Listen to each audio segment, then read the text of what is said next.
કાપોદ્રામાં કેશવ સૃષ્ટિ અપાર્ટમેન્ટની લિફ્ટમાં એક જ પરિવારના 7 સભ્યો ફસાતા ફાયર વિભાગે રેસ્ક્યુ કરીને બહાર કાઢ્યા હતા. અધવચ્ચે લિફ્ટમાં ફસાતા તમામનો જીવ તાળવે ચોંટ્યા હતા.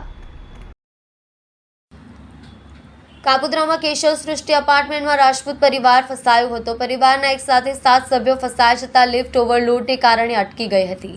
ફાયર વિભાગને જાણ કરાતા કાપોદ્રા ફાયર સ્ટેશનની ટીમ દ્વારા પરિવારના સભ્યોનું રેસ્ક્યુ કરવામાં આવ્યું હતું.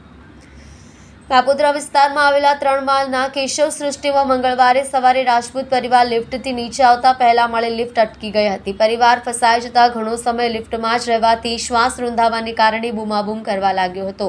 અપાર્ટમેન્ટના રહીશો દ્વારા ફાયર વિભાગને ઘટનાની જાણ કરવામાં આવી. કાપોદ્રા ફાયર સ્ટેશનનો કાફલો દોડી આવ્યો હતો. કોમ્બિંગ ટૂલ્સની મદદથી ફાયરની ટીમે ગણતરીની મિનિટોમાં લિફ્ટનો દરવાજો ખોલીને પરિવારના સભ્યોનું રેસ્ક્યુ કર્યું હતું. અત્રે ઉલ્લેખનીય છે કે આખો પરિવાર એક સાથે લિફ્ટમાં નીચે આવતા હોય લિફ્ટ ઓવરલોડ થઈ જતા બંધ થઈ ગઈ હોય તેવું જાણવા મળ્યું હતું.